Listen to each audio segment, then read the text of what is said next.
si vous le voulez bien, partager ensemble la parole de Dieu ce matin. Est-ce que vous avez faim?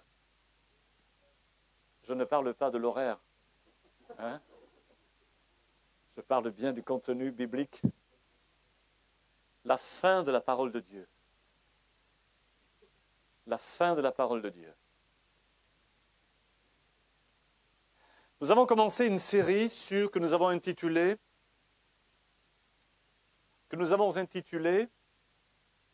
nous l'avons intitulée, c'est sûr, voilà, que ton règne vienne. Et nous sommes, dans le cadre de ce thème, sur un sujet que nous avons nommé les chemins infinis de la prière. Nous allons, pour la dernière fois, rester sur le thème de la prière. C'est un thème tellement important, bien plus important que nous n'en avons conscience. Prier est l'acte le plus noble que l'humanité puisse se manifester. Est-ce que vous voulez le dire avec moi? Je voudrais vous permettre de le dire parce que quand on entend une chose, c'est une chose, mais quand on l'entend et qu'on la répète, on la mémorise mieux. Prier est l'acte le plus noble que l'humanité puisse manifester. Par cet acte, tout homme se reconnaît créé. Donc, inférieur à son Créateur. Mais en même temps, il se reconnaît comme l'image de son Créateur, le reflet de son Créateur, l'expression sur cette terre de qui est son Créateur. Donc il se reconnaît comme au sommet de la création. Par cet acte, la prière, il condamne lui-même son orgueil et sa vanité, puisqu'il se reconnaît plus petit que son Créateur. Et donc il témoigne, toujours par cet acte de prier, il témoigne de son besoin d'être inspiré, nourri de l'intelligence de Dieu. Si l'on croit en Dieu, et si l'on croit qu'il est le Créateur, et qu'il est à la source de tout l'existant, on croit forcément que son intelligence est illimitée. Et de ce fait, on sait qu'on a besoin d'être au bénéfice de cette toute-puissance et de cette intelligence. La prière est donc un acte essentiel qui influence notre vie de la manière la plus constructive qui soit pour nous-mêmes et pour notre environnement proche. Je voudrais vous dire que même si on termine ce sujet aujourd'hui, le sujet n'est pas épuisé et qu'on n'aura jamais fait le tour de tout ce que signifie le mot prier. Pourquoi? Parce que lorsqu'on prie, on est deux, lui et moi. Et si je peux faire le tour de ce que je suis, je ne peux pas faire le tour de ce que Dieu apporte dans ce temps de prière. Car il n'y a pas de limite à cela. Et c'est la raison pour laquelle, pendant ce parcours sur la prière, nous avons essayé d'élargir et de repousser toutes les frontières que nous mettons à l'acte de la prière. Et de libérer ce moment comme étant un moment où nous rejoignons la liberté de Dieu. Et ça, c'est possibilité infinie dans notre vie. Alors on va commencer par un thème que j'ai intitulé le temple. Le temple. On va lire un petit passage, une référence biblique sur le temple. Ce temple qui a été construit à Jérusalem en son temps. Nous lisons, l'année de la mort du roi Osias, je vis le Seigneur assis sur un trône très élevé. Il s'agit d'une vision. Il s'agit d'une vision. C'est un prophète qui parle, il s'appelle Ésaïe. Et les pans de sa robe remplissaient le temple. Ce sont des images. Les séraphins se tenaient au-dessus de lui Alors je dis, malheur à moi, je suis perdu, car je suis un homme dont les lèvres sont impures. J'habite au milieu d'un peuple dont les lèvres sont impures, et mes yeux ont vu le roi, l'Éternel des armées. Nous sommes là dans un texte qui est une citation de l'Ancien Testament, d'où cette formulation. Et nous allons nous servir de ce texte pour prendre la mesure de la crainte que les Juifs éprouvaient à l'égard de la présence de Dieu. Moïse avait dit que tout homme ne peut pas voir Dieu sans mourir. Je ne vais pas faire l'explication de ce texte, parce que ce n'est pas le sujet. Mais l'idée à cette époque était que la dimension de Dieu est telle que l'être humain ne subsisterait pas en sa présence. D'où ce sentiment que le temple de Dieu était un lieu dangereux. D'ailleurs, on n'entrait pas dans une certaine partie du temple. On n'y entrait pas. Parce qu'on savait que si on y entrait, on risquait de ne pas supporter d'y rester. Cela a laissé l'idée que, quelque part, fréquenter la présence de Dieu était quelque chose de très cadré, légiféré. Et d'où la peur et la crainte de Ésaïe. Et nous allons essayer de comprendre ce que Jésus va faire de ça. Car plusieurs siècles après, c'est le Christ Jésus qui vient dans le monde et qui va faire évoluer la compréhension du peuple de Dieu et des croyants. La Bible ne met pas tout le texte au même niveau parce que la révélation, au fur et à mesure de la Bible, est progressive. Ce qui signifie que la révélation dans l'Ancien Testament est plus complète, accessible, est plus riche et plus spirituelle que ce que l'on pouvait en connaître au début. Le temple, donc, est historiquement à Jérusalem, un édifice de pierre où les Juifs se réunissaient pour prier.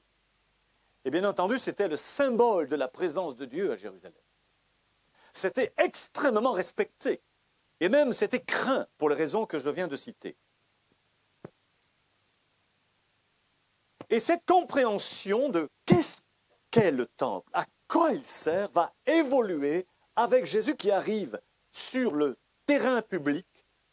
Et Jésus va commencer à dire des choses qui vont changer le sens qu'on donne à cette notion de temple. D'ailleurs, le temple n'existe plus en tant que tel à Jérusalem et on n'a plus besoin de temple, ce qui indique qu'il n'était pas indispensable.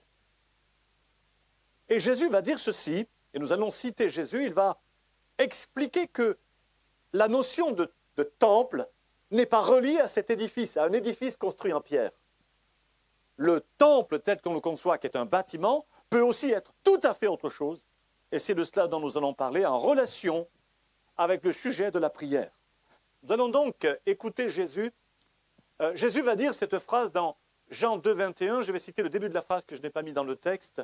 Il dit ceci, « Détruisez ce temple, et en trois jours, je le relèverai. » Au moment où Jésus dit ceci, il est dans le temple. Et il crée une ambiguïté, puisqu'il parle du temple, puisqu'il est dans le temple en disant « détruisez ce temple », mais on découvre à la fin que lorsqu'il parle du temple, en réalité, il ne parle pas du temple de Jérusalem, mais de lui-même. Et il se considère lui-même comme un temple. Donc, détruisez ce temple, et en 3 jours, je le relèverai. Il parlait de sa résurrection 3 jours après la crucifixion. Et ici, le texte fait un commentaire et dit ceci, « Mais il parlait du temple de son corps. » Jésus donc transpose. Le temple n'est plus un bâtiment de pierre, le temple est lui-même. Ok. Si le texte s'était arrêté là, nous aurions pu dire, mais comment on va faire si le temple c'est Jésus, comment on fait pour prier? Et le texte va plus loin. La parole de Dieu en dit plus. Éphésiens, de la bouche de l'apôtre Paul, en lui, c'est-à-dire en Dieu, vous êtes édifiés, c'est-à-dire construits, le mot fait référence à la construction d'un temple, vous êtes édifiés pour être une habitation de Dieu en esprit. Ce texte nous dit que Dieu nous a construits, édifiés, pour devenir le lieu où Dieu lui-même habite. Le lieu où Dieu lui-même habite. Je ne dis pas le lieu où il passe de temps en temps, mais où il habite. Une habitation de Dieu en esprit. Un petit peu plus loin, 1 Corinthiens 6, 19. Ne savez-vous pas, et vous connaissez ces textes par cœur, et nous les connaissons tous par cœur, mais c'est bien d'y réfléchir sans cesse. Ne savez-vous pas que votre corps, vous remarquez qu'il ne dit pas votre âme, ça l'induit, mais il dit votre corps est le temple du Saint-Esprit qui est en vous et que vous avez reçu de Dieu. Tous ces textes que nous venons de lire convergent vers l'idée que nous n'avons pas besoin d'un temple extérieur en pierre, parce que le seul temple qui soit, c'est nous-mêmes. Et cette idée-là, ce n'est pas juste une information. Ça rejoint le domaine d'une expérience. C'est-à-dire le comment nous concevons le moment où nous prions. Avons-nous conscience que la prière se passe à l'intérieur de nous, en relation avec Dieu lui-même? L'acte de prier établit de facto un temple. La prière nécessite deux personnes, comme on a dit tout à l'heure. Et si je m'adresse à Dieu, vous êtes d'accord avec moi? Si je m'adresse à Dieu, Dieu s'adresse à moi. On est d'accord? Donc, lorsque nous prions, nous sommes deux. Et nous sommes en relation. La prière, c'est une relation avec lui. Et cette relation se fait à l'intérieur de nous. Et je dis cela parce que lorsque nous prions parfois, nous oublions cela. Et nous allons imaginer Dieu très loin. La prière est souvent une prière où nous envoyons vers Dieu quelque part dans le cosmos, après l'univers, à des millions d'années-lumière. Le cosmos est si grand et si infini qu'on se demande où il est. Alors, il ne faut pas se poser la question où il habite, tout simplement parce que la seule adresse qu'il est donnée,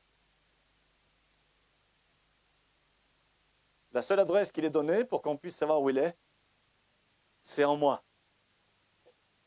Parce que Dieu est esprit, comme nous le savons, et donc, il n'habite pas en un lieu, car si Dieu habitait en un lieu, ça voudrait dire qu'il n'habite pas ailleurs. Et donc, on ne peut pas imaginer que Dieu soit absent d'un endroit.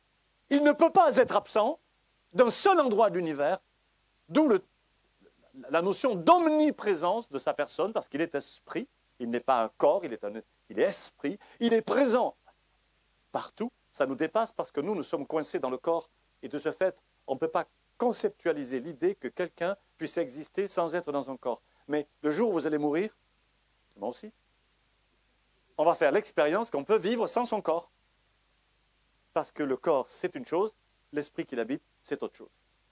Et donc, lorsque nous prions, nous rencontrons dans notre corps celui qui n'en a pas besoin. Vous me suivez? Donc la prière, c'est un moment où il se passe quelque chose de formidable sur lequel nous avons besoin de réfléchir pour bien vivre ces moments de rencontre avec Dieu. Je n'entre pas dans un temple, je suis son temple. Je suis son temple. Tu es son temple. Lorsque tu es dans un temps de prière, qu'il soit furtif, dans un moment entre deux activités, ou qu'il soit un moment consacré à prendre le temps de la prière, tu sais qu'à cet instant, Dieu s'y tient. Dieu s'y tient. Cela est très important. C'est important, c'est quelque chose que nous croyons dans la foi, mais notre foi se pose sur quelque chose que l'on sait. On ne peut avoir la foi que pour quelque chose que l'on sait, que l'on a appris, que l'on a compris. On n'a pas une foi comme cela qui croit tout. Celui qui croit tout, c'est un crédule. La foi ne croit que ce que Dieu lui dit. Tout l'enseignement qui vient de l'humanité est sujet à caution.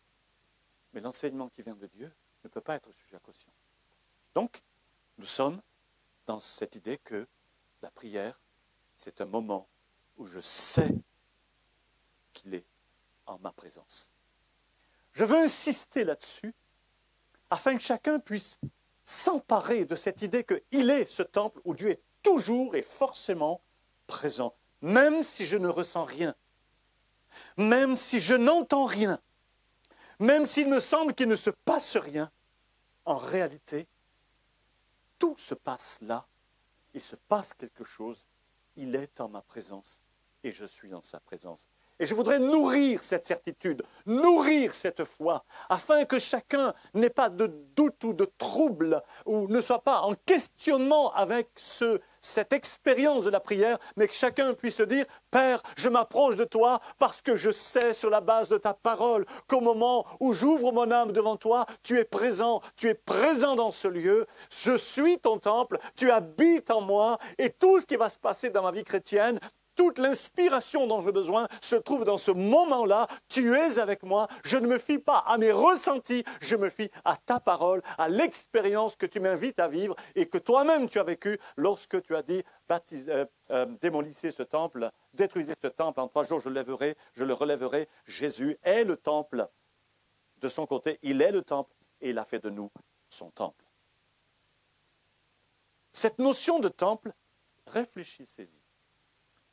Afin que votre moment de prière ne soit pas diffus et un petit peu comme une bouteille à la mer, mais que lorsque vous priez, nous prions, nous soyons vraiment dans quelque chose de construit, de posé, qui correspond à une réalité biblique, structurée, qui nous permet d'être confortables, solides, profonds dans notre expérience de la prière.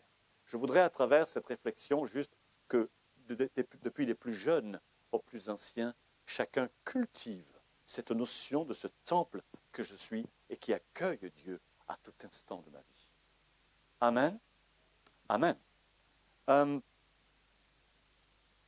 À propos de la prière, saint Augustin, qui est un père de l'Église, un homme d'une grande envergure spirituelle et morale, saint Augustin a dit ceci, « Tout désir qui appelle Dieu en nous est déjà une prière. » Il a voulu nous dire que que la prière commence dès lors que dans mon âme, j'éprouve même la pensée de prier, le désir. Il a voulu nous dire que le lien avec Dieu n'est pas un acte religieux, mais juste une aspiration. Ça part d'une simple aspiration jusqu'à un énorme désir d'être dans sa présence. Et nous voulons entendre là que le seul fait d'être dans sa présence est peut-être encore plus important que tout ce que nous allons lui demander. La communion, la relation, le lien, l'expérience d'être en lien avec Dieu est la chose la plus importante de la prière. La prière n'est pas juste le moment où je viens demander, mais je peux demander. Mais elle est surtout le moment où je viens rencontrer celui qui est mon Père. Dans la prière, nous recevons, et j'ai intitulé ce passage, « Saisir l'intelligence et l'inspiration ». Nous allons lire ce texte de Daniel qui dit ceci, « Lorsque », écoutez bien ce texte, il est intéressant, à ce moment-là, c'est un ange qui parle au prophète Daniel, et il lui dit ceci, « Lorsque tu as commencé à prier, la parole est sortie, et je viens pour te l'annoncer, car tu es un bien-aimé. Sois attentif à la parole et comprends la vision. » Je voudrais que nous puissions réfléchir à ce texte quelques secondes. Lorsque tu as commencé à prier, première chose, lorsque nous entrons dans la présence de Dieu pour prier, lorsque nous commençons à prier, nous savons que nous préparons quelque chose. Nous ne venons pas juste là pour se dire « j'aurais passé 10 minutes dans la prière ce matin, c'est bon ». Ma conscience ne me persécutera pas toute la journée. Non. Lorsque nous prions parce que nous savons qu'il va se passer quelque chose. C'est du domaine de la foi. Lorsque tu as commencé à prier, quelque chose s'est passé. La parole est sortie. Qu'est-ce que ça veut dire? Au moment où tu as commencé à prier, il y a quelque chose qui vient de Dieu, qui est venu, qui correspond aux besoins. la parole est sortie. Dieu désire nous parler. L'Esprit Saint désire nous enseigner, nous approfondir, nous éclairer sur nous-mêmes et sur d'autres choses, sur lui-même. Il y a une richesse, il y a un enseignement, il y a une transmission dans la prière incroyable. Et je viens pour te l'annoncer, car tu es un bien-aimé. Est-ce que vous croyez avec moi que plus notre lien avec Dieu est un lien d'amour, un lien de communion, plus il est facile à Dieu de nous parler. Il est difficile à Dieu d'être entendu par quelqu'un qui ne peut pas l'entendre, parce que son cœur est fermé à cela. Si votre cœur est fermé, il est normal que vous ne puissiez rien recevoir de Dieu. C'est normal.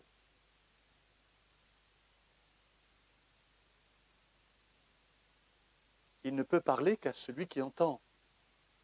Et c'est ça la prière. Écoutez. Écoutez.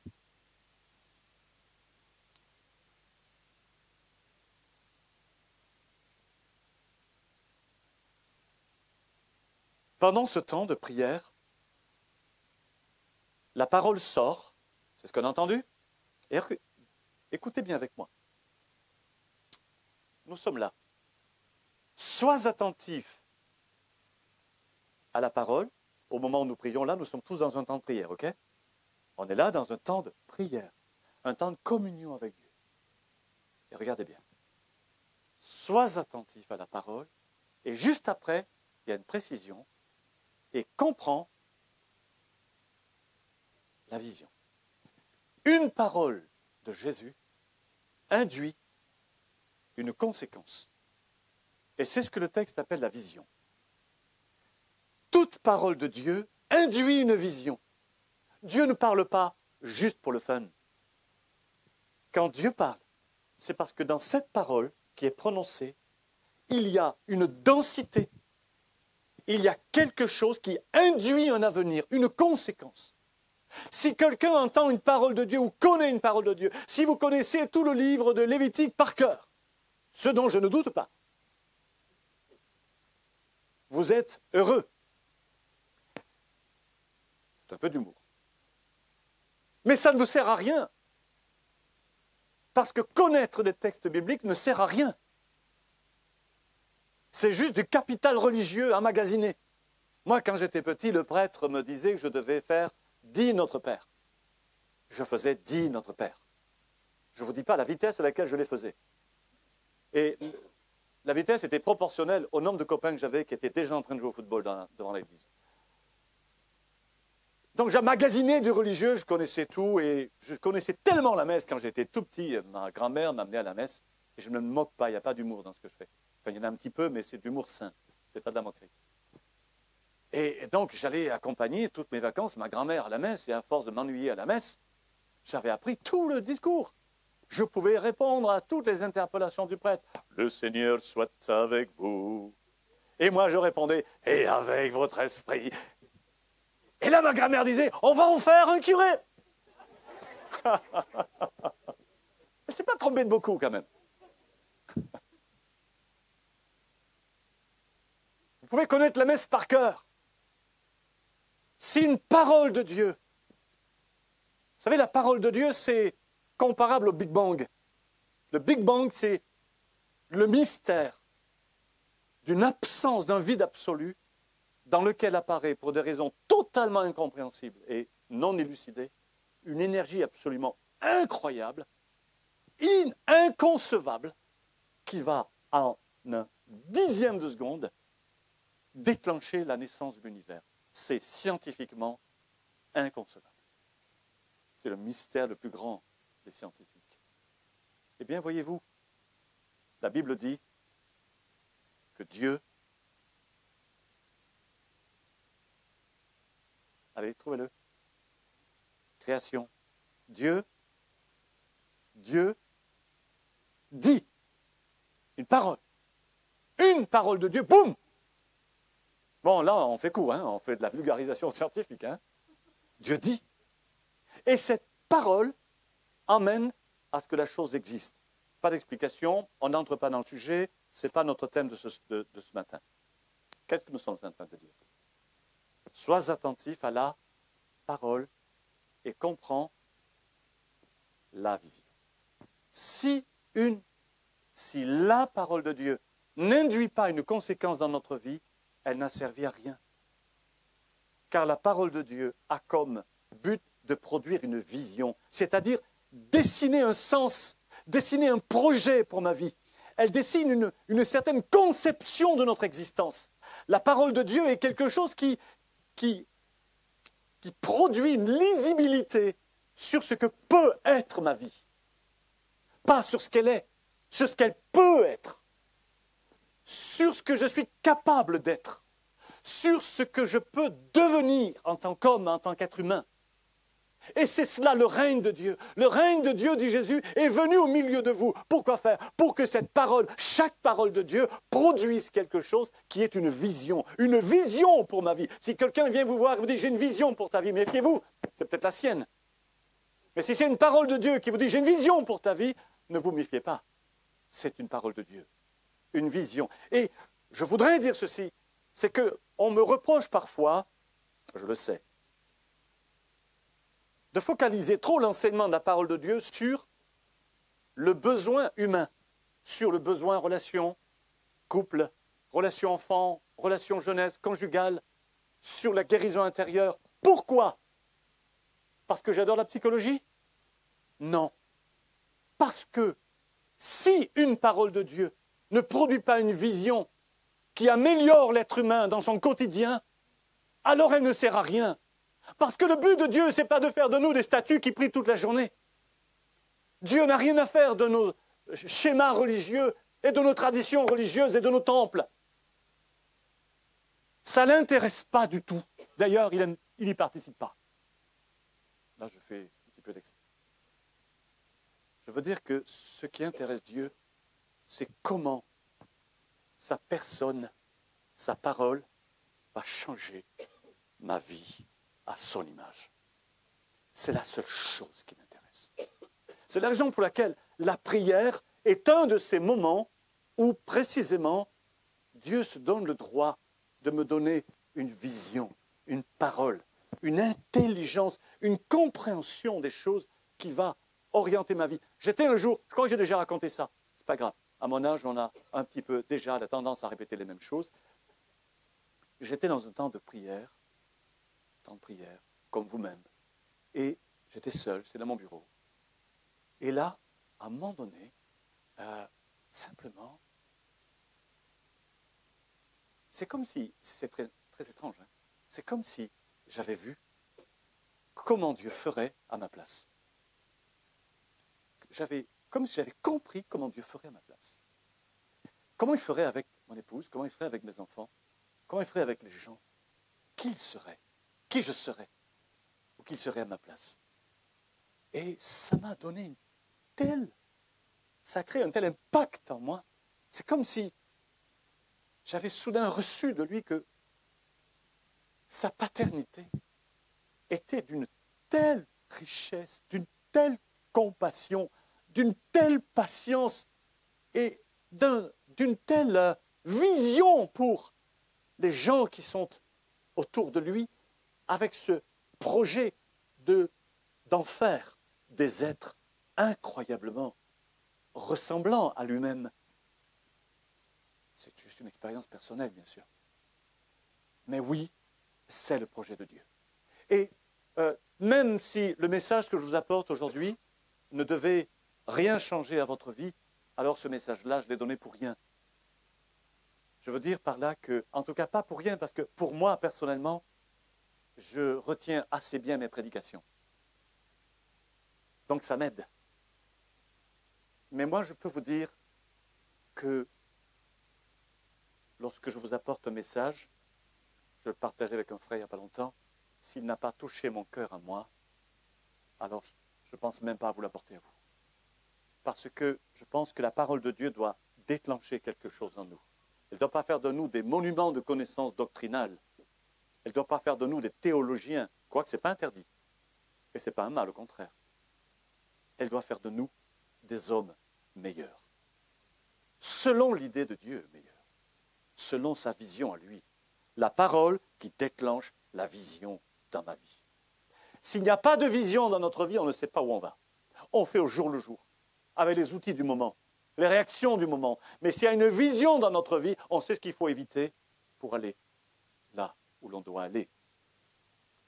La Bible doit nous corriger. Nous sommes tous pleins d'erreurs. Nous avons besoin de recevoir régulièrement des mises à jour. Cliquez sur la mise à jour. Et la mise à jour, c'est la parole de Dieu qui vient mettre le doigt sur le virus, sur le mal qui est en nous, sur ce qui produit en nous forcément une souffrance pour les autres. Parce que tout mal qui est en moi produit quelque chose chez les autres. Donc je dois le changer. Et si je ne le fais pas, je prends le risque de faire trop de tort aux autres. Trop de tort aux autres. C'est la raison pour laquelle Jésus passait beaucoup de temps dans le désert de Judée. Le texte nous dit qu'il sortait dans le désert de Judée le soir et il y passait toute la nuit. Combien de vous passent toute la nuit à prier dans les champs de la Beauce? Jésus passait toute la nuit. Est-ce que vous croyez que Jésus restait à genoux toute la nuit, devant un rocher, à intercéder? Peut-être. Je n'y étais pas. Mais j'imagine que toute une nuit, c'est physiquement impossible. Et j'imagine que Jésus, parfois il était à genoux, parfois il était debout et il marchait. Parfois même il levait ses mains vers Dieu, possiblement. Je lèverai mes mains comme mon cœur, dit David. Parfois il s'asseyait, parfois il chantait et il louait son Père, il célébrait son Père, le Créateur. Parfois il recevait une parole de Dieu pour le lendemain. D'ailleurs, en sortant de ces moments, Jésus dit ceci: mon Père agit. Jusqu'à présent, moi aussi j'agis. Dieu savait ce que Dieu faisait. Jésus savait ce que Dieu voulait faire. Mon Père agit. Il recevait dans la prière l'action de Dieu, le projet de Dieu. Et donc lui, il appliquait ce projet de Dieu. La parole de Dieu doit devenir une vision pour notre vie. Jésus avait une vision pour ce qu'il devait faire dans ce monde. Amen. Donc, il a choisi de s'extraire de tous les conditionnements culturels, les conditionnements religieux et culturels. Jésus n'allait pas passer du temps dans le temple à faire ses prières comme c'était la tradition. Ce n'était pas tellement son truc. Oui, il allait dans le temple pour voir ce qui s'y passait, mais il était critique dans le sens qu'il sentait bien que c'était du religieux pur, que ça n'avait aucune conséquence dans la vie des gens. Et donc, il était critique et souvent, il était en difficulté avec les responsables religieux qui l'ont d'ailleurs crucifié en conséquence de sa résistance. Jésus donc s'extraire de tous ces codes religieux, et il va respirer spirituellement. Il va respirer dans le désert de Judée. Il va respirer dans la présence de Dieu. Il fait de la prière des moments où rien ne le limite. C'est pour ça qu'il se donne toute la nuit, car il va rencontrer personne, probablement. Et il va être seul, il va être libre. Il va prendre tout le temps dont il a besoin. Il veut être dans le no-limit. Il veut rencontrer le Père dans toute sa puissance, sa gloire, sa liberté. Et il a envie d'être totalement en phase, non pas avec des conditionnements religieux, des traditions humaines, mais en phase avec le Dieu de la vie et le Dieu de l'éternité. Et donc, il revient de là avec une vision. C'est cela, prier, non pas pour devenir pire, mais prier pour devenir meilleur et recevoir l'intelligence, l'inspiration et la vision de Dieu pour notre vie. Amen. Vous adhérez à ça? OK. La profondeur d'un cœur brisé. Je vais terminer avec ce sujet. Nous sommes toujours dans la prière. Nous sommes toujours dans la prière. Je voudrais lire avec vous un texte, c'est le psaume 51. Les sacrifices qui sont agréables à Dieu, c'est un cœur. Et c'est écrit sous vos yeux, mes frères et mes sœurs. Là, vous êtes fainéants quand même. Hein? Vous voulez tout que je fasse tout seul. Hein? Les sacrifices qui sont agréables à Dieu, c'est un esprit brisé. Oh Dieu, tu n'écartes pas un cœur brisé et contrit. Alors, je voudrais parler un peu de cela. Un esprit brisé, un cœur brisé, généralement, c'est de la souffrance. Bien entendu, Dieu ne trouve aucun plaisir dans la souffrance des gens, c'est évident. Ça veut dire autre chose. En général, brisé, c'est un échec humain, c'est une situation humaine. Mais dans le cas présent, un esprit brisé, c'est autre chose. C'est un cœur brisé, c'est le moment où on quitte le domaine de l'orgueil pour entrer dans le domaine du réalisme et de l'humilité. On lit ensemble, Proverbe 16, 18. L'arrogance précède la ruine et l'orgueil précède la chute. Mes frères et mes sœurs, on ne pourra pas dire qu'on ne le savait pas. Parce que s'il y a un texte qu'on entend souvent, c'est « l'orgueil précède la chute ». C'est toujours bon pour les autres, ça, hein. Ça leur fait toujours du bien aux gens quand on leur dit ça, n'est-ce pas? Vous comprenez l'humour, hein? En fait, on a besoin de l'entendre personnellement. Je vais vous dire pourquoi. Parce que l'orgueil est dans nos compétences. Ah tiens, vous connaissiez certaines de vos compétences, mais peut-être que vous n'aviez pas identifié celle-ci. On est très bon dans ce domaine-là. J'ai de l'orgueil. J'ai de l'orgueil. Non. Je ne suis pas le seul.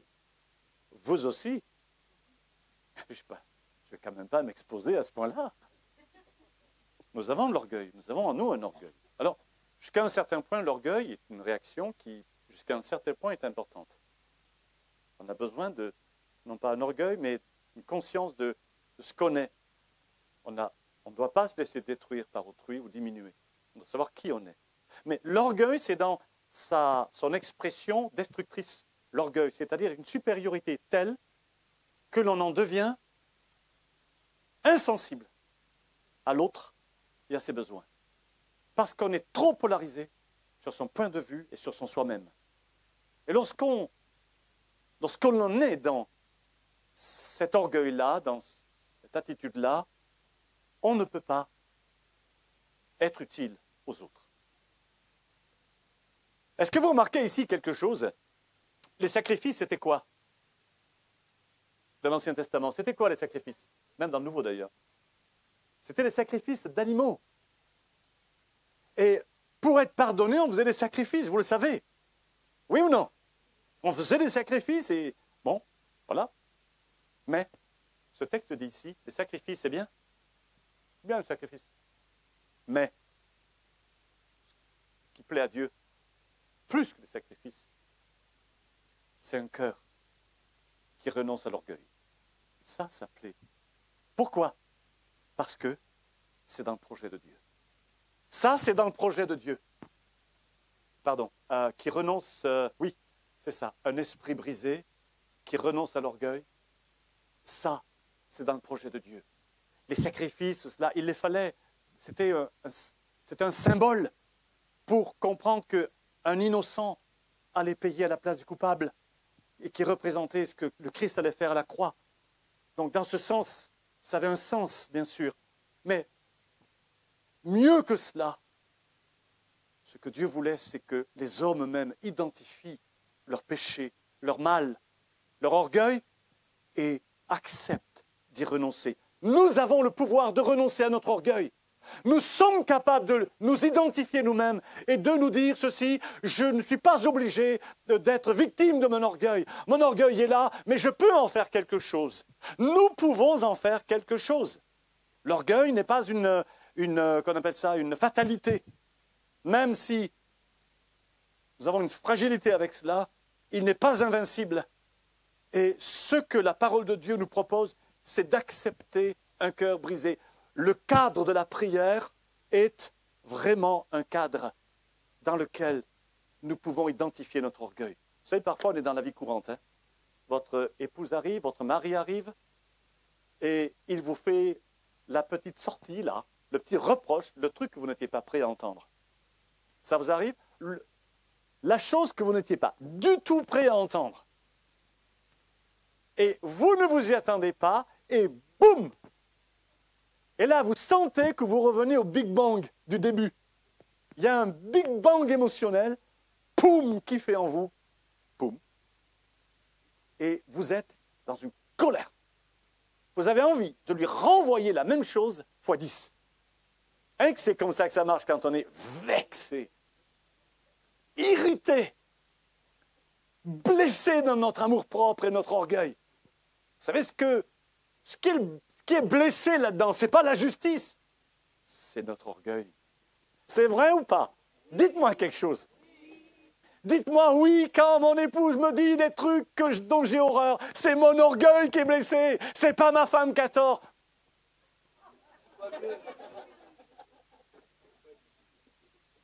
Avec nuance, hein? Non, parce que quelqu'un qui vous blesse n'a pas non plus forcément raison. C'est son point de vue. C'est son point de vue. Mais reconnaissons qu'en nous, il y a quelque chose qui ne tolère pas la contradiction. Et ça s'appelle l'orgueil de qui? 3 personnes ont répondu, le mien. Et tous les autres ont dit, le sien, là-bas. Nous sommes possesseurs d'une montagne d'orgueil en nous, nous devons l'admettre, mais cet orgueil ne doit pas imposer sa dictature. Parce que la dictature de l'orgueil, c'est la destruction du reste de la famille et du couple. C'est à nous d'identifier l'orgueil.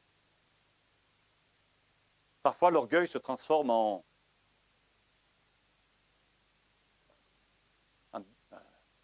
je cherche le mot qui m'échappe.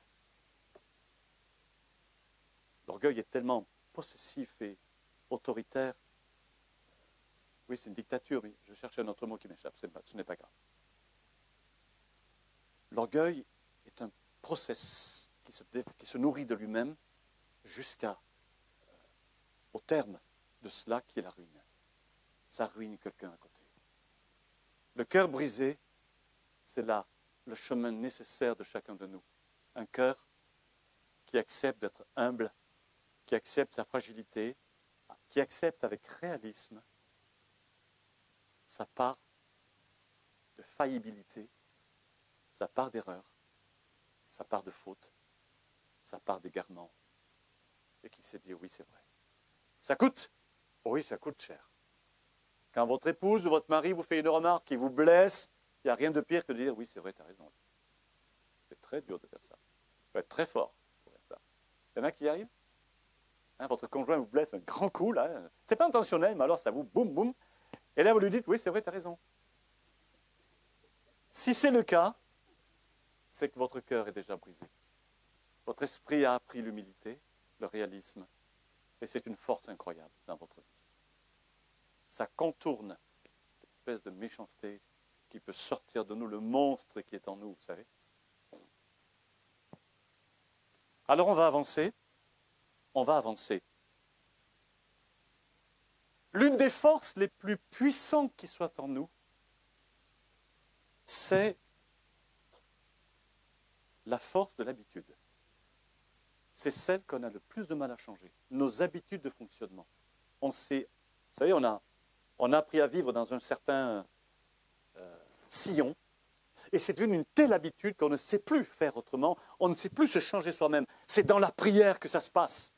Je vous dis, et je veux le partager avec vous, c'est dans la prière que nous pouvons trouver les leviers, les moyens de changer, la lucidité qui nous fait changer, la prise de conscience des autres, la lucidité sur qui on est vraiment et ce qu'on porte en nous, ça nous amène à nous humilier, à dire, Père, je sais que je suis comme cela, je ne le reconnaîtrai jamais devant mon conjoint, mais devant toi, je peux le dire.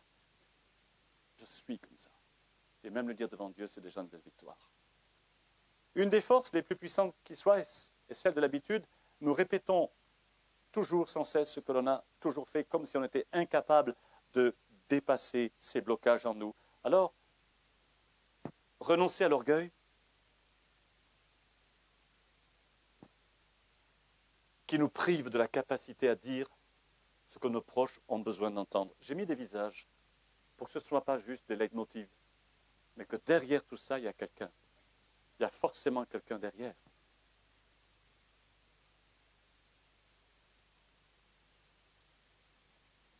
Le cœur brisé est celui qui fait le choix de renoncer à l'orgueil qui nous prive de la capacité à dire ce que nos proches ont besoin d'entendre.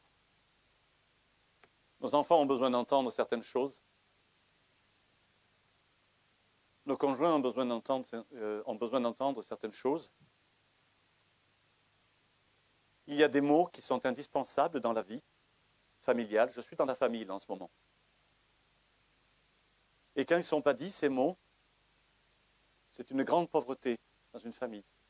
C'est un grand vide, un grand manque. Nous avons besoin de mots pour nous construire. Des mots qui nous font du bien. Nos enfants ont besoin de mots qui leur font du bien. Vos ados ont besoin de mots qui leur font du bien. Parfois, on a un petit peu cette fâcheuse manie de regarder chez les autres. Vous avez remarqué? on voit facilement les problèmes chez les autres. On a un radar spécial, c'est le radar secteur affaires étrangères.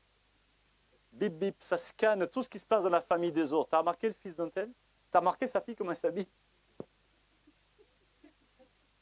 Et pendant que les radars sont sur les affaires étrangères, vous avez le radar ministère de l'Intérieur qui, lui, ne voit pas que le problème, il n'est pas chez l'autre, il est chez sa propre fille à lui, son propre fils, son propre conjoint.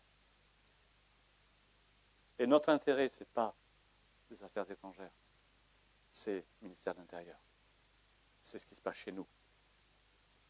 Et chez nous, parfois, il se passe des choses, et je ne fais la leçon à personne parce que je suis un papa et je n'ai jamais été parfait.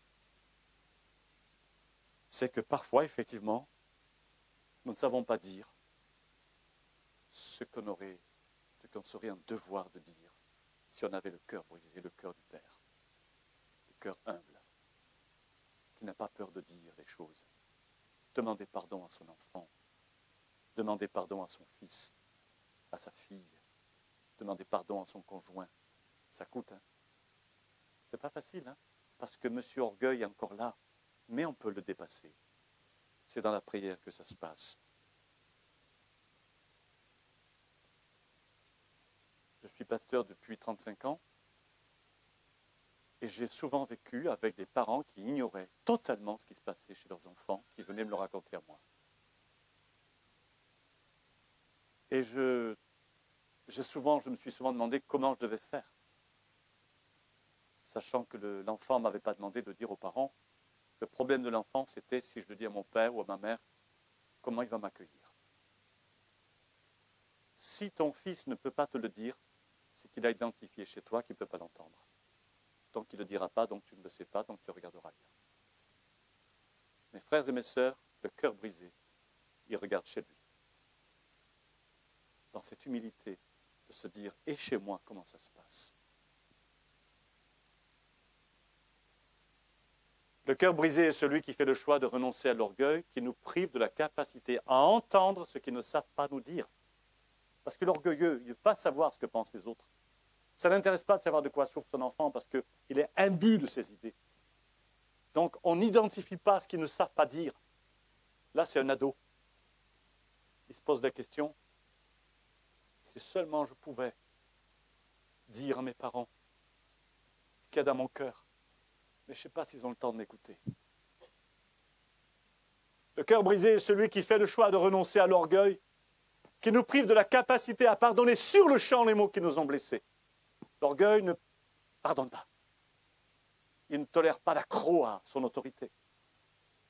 Il n'a pas besoin de pardonner. Il est au-dessus de ça. Vous voyez? Le pardon, Jésus ne nous laisse pas beaucoup de marge de manœuvre. Il nous dit, pardonne 70 fois, 7 fois, par jour. Ça veut dire ce que ça veut dire. Ça veut dire pardonne instantanément. De devenir pasteur, ce n'est pas possible. Quand on est blessé, on ne peut pas pardonner instantanément. Si on le décide. Toute notre vie est le fruit de nos choix. Il y a des choix que l'on fait avec courage. J'ai été blessé, mais je pardonne. Ça me fait mal, mais je pardonne. Ça me reste, mais je pardonne. Je ne veux pas garder le poison. Donc je pardonne. L'orgueil lutte contre le pardon. Le cœur brisé dit, ça me fait mal, mais je pardonnerai quand même.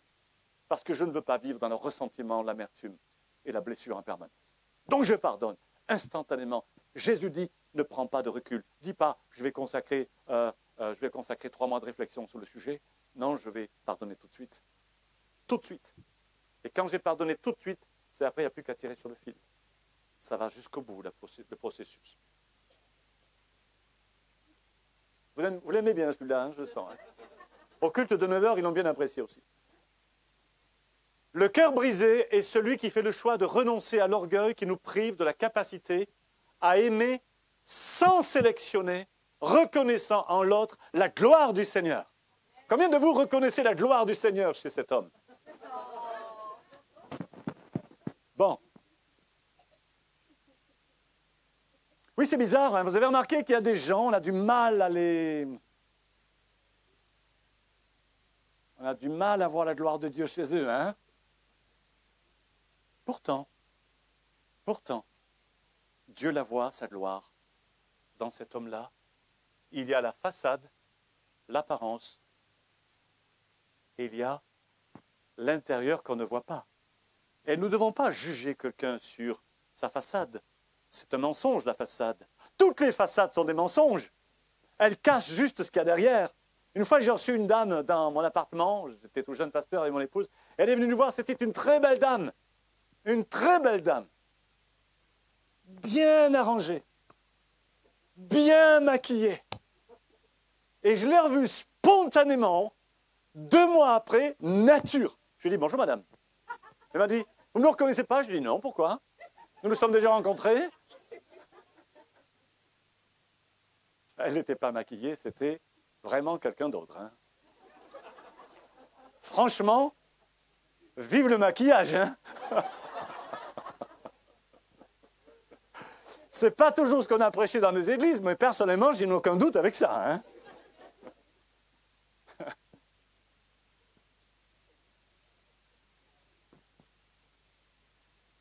On va terminer. Le cœur brisé est celui qui fait le choix de mourir un peu plus à sa nature égoïste chaque fois qu'elle se présente. Oh, c'est pas parce que c'est un ado, hein. Les ados, soyez pas gênés. Hein. J'ai juste pris un ado, j'aurais pu prendre un adulte pareil. C'était pour présenter un peu la famille dans toutes ses composantes, mais oui, l'égoïsme fait partie de l'orgueil. Autocentré, penser qu'à soi, l'égoïsme, de ne regarder que son intérêt.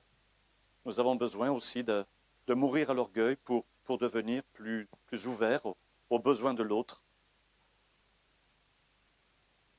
Le cœur brisé est celui qui fait le choix de la vérité, même lorsqu'elle coûte infiniment. Là, c'est Nabila, vous voyez? C'est la fille que vous auriez toujours aimé avoir eue. N'est-ce pas? Non, c'est pas ça. Parfois, il faut dire la vérité à quelqu'un. Là, j'ai imaginé ses parents qui avaient besoin de dire franchement, Nabila, ça ne le fait pas. Bon, on s'amuse. Mais pourtant, dans une famille, dans une relation, dire la vérité, c'est important. Dire la vérité, c'est important. Trahir la vérité en disant qu'un petit point positif pour ne pas trop blesser, ça, c'est dans notre nature. Mais dire la vérité est important. Ceux qui vivent avec nous ont besoin de dire, nos enfants ont besoin qu'on leur dise la vérité. Et justement, le cœur brisé, c'est aller dire la vérité à quelqu'un avec humilité, avec réalisme. Le cœur brisé. Je voudrais terminer juste en vous laissant ceci. L'humilité est l'antichambre de toutes les perfections. C'est une citation de Marcel Aimé. L'humilité est l'antichambre de toutes les perfections. Mais je terminerai quand même par une citation qui me tient à cœur. Voulez-vous la lire avec moi? Allez, on va terminer par une parole qui va nous laisser quelque chose, une marque dans le cœur. On y va? On la lit ensemble? Prier, c'est entrer dans la prière que Dieu fait continuellement en moi. Je ne sais pas ce que vous faites de ça, vous, mais cette idée est formidable. Cette idée nous dit ceci: quand tu pries, tu sais ce que tu demandes à Dieu, mais est-ce que tu sais ce que Dieu te demande à toi? Et de ce fait, quelle est la prière que Dieu fait en moi? Ça, c'est intéressant. Parce que souvent, la prière, c'est moi, moi, moi. Et Dieu nous dit, et moi là-dedans, je compte pour quoi? Et j'aime bien cette idée que l'Esprit Saint prie en moi, qu'il demande quelque chose, qu'il attend quelque chose de moi, qu'il s'occupe de moi, qu'il a quelque chose à faire avec moi et qu'il me demande. J'aime beaucoup cette citation. Prier, c'est entrer dans la prière que Dieu fait continuellement en moi. Amen. Sous-entendu que lorsque nous prions, il y a quelqu'un qui est là présent dans ce temple de notre cœur et qui a beaucoup à nous dire. Beaucoup à nous dire. Amen.